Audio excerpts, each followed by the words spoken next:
Alors, bonjour déjà à tous. En fait,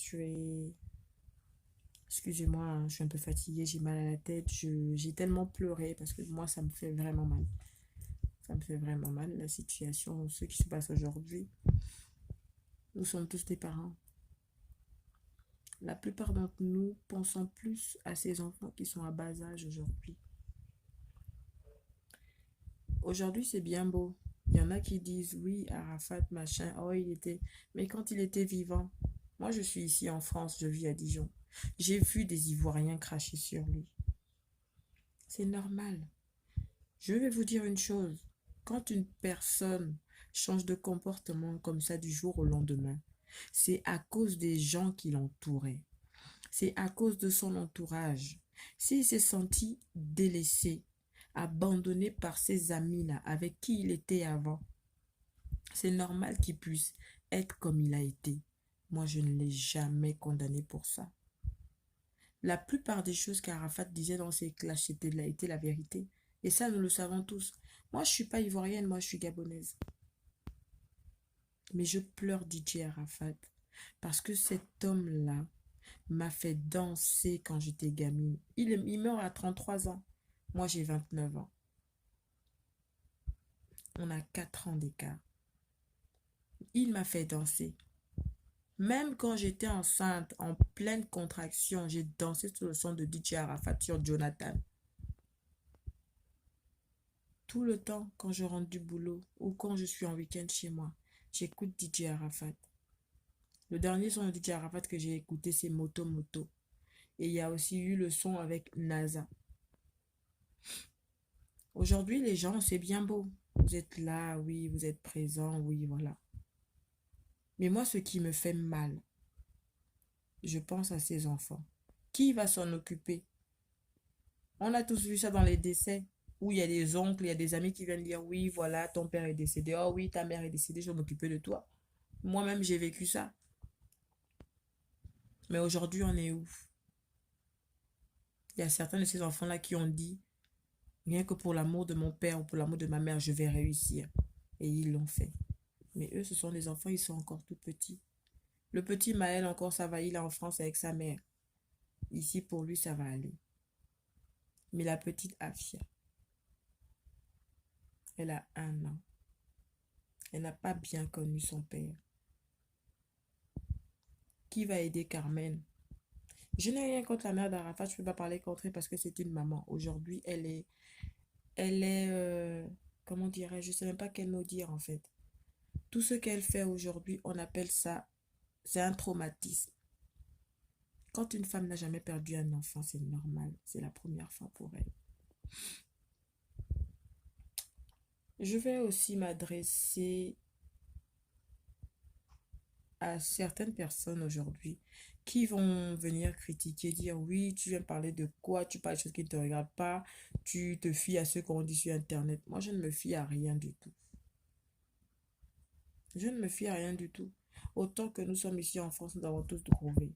Moi, DJ Arafat, je l'ai croisé 4 fois à Paris, au 911, au Trocadéro, et je l'avais croisé, je ne sais plus où, dans un supermarché, je crois.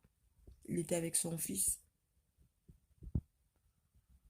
Donc, ça fait mal en fait.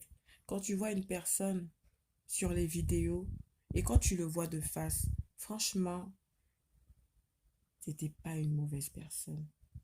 Non, il n'était pas mauvais. Gentil, souriant, toujours en train de parler aux gens, toujours en train de donner des conseils.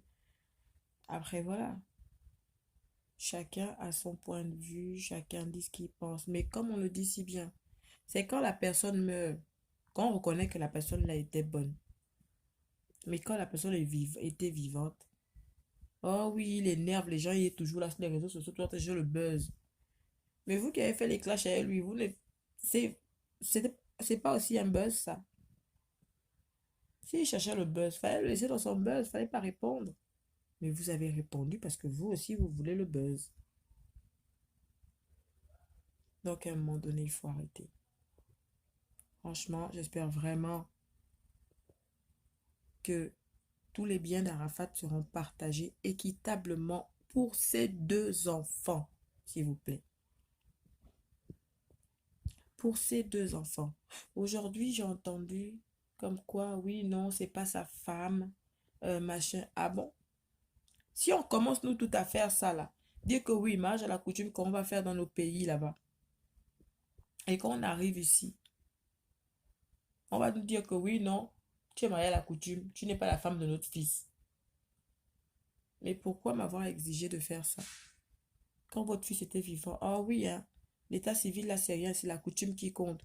C'est comme ça que vous êtes les Africains. Comme on le dit si bien, Africains gros nez, cheveux crépus. C'est vous. La sorcellerie ne vient pas de loin. Moi, je pleure, je vais continuer à pleurer Arafat. Mais je pleure Arafat à cause de ses enfants et à cause de sa jeune femme. Cette fille-là, elle est moins âgée que moi. Et ça me fait mal aujourd'hui de savoir qu'à cet âge-là, elle est veuve. Parce que oui, elle est veuve, c'est sa femme. Vous voulez quoi? Vous voulez quoi? Pardon, n'allez pas l'embêter. Tout ça, ça va finir. Laissez la fille là tranquille, dans la maison de son mari, s'occuper de son enfant et s'occuper même de son beau-fils qui est ici en France. Donc voilà un peu tout ce que j'avais à dire. Encore mes sincères condoléances à tous les Ivoiriens. Mes condoléances à toute l'Afrique entière. Parce que nous sommes une famille. Nous avons perdu le roi du coupé-décalé. Soyons honnêtes.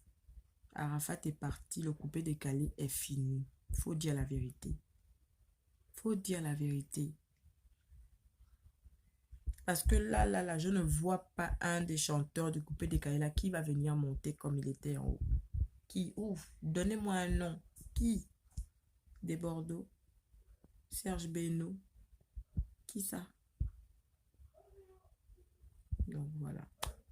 Moi, c'est tout ce que j'avais à dire. Et puis, je souhaite bon courage à la maman d'Arafat. C'est pas facile de perdre un enfant. Surtout quand c'est la première fois, surtout quand tu ne connais pas ça, tu ne l'as jamais vécu. On ne le souhaite à personne. Bon courage à Carmen. Bisous à ses 2 enfants. Sachez qu'on est tous avec vous. Moi, je suis gabonaise et j'aime mes frères africains. Bisous à vous et que Dieu vous bénisse, que Dieu vous garde, que Dieu fortifie vos nuits. Carmen, quand tout ceci va terminer, parle à ta fille de son père tous les jours en bien. Qu'elle puisse avoir une bonne image de son père, même si quand elle va grandir, elle va entendre des choses sur lui. Qu'il faut qu'elle retienne ce que toi tu lui as dit sur son père. Qu'elle voie son père comme un grand homme. Montre-lui les vidéos, montre-lui les photos. Quand il jouait avec elle, quand il faisait ses grimaces avec elle. Montre-lui tout ça.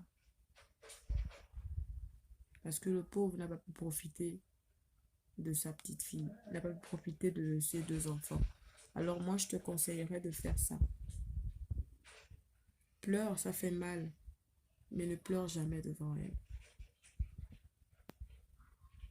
Allez, bisous à vous et bonne journée. Prenez soin de vous.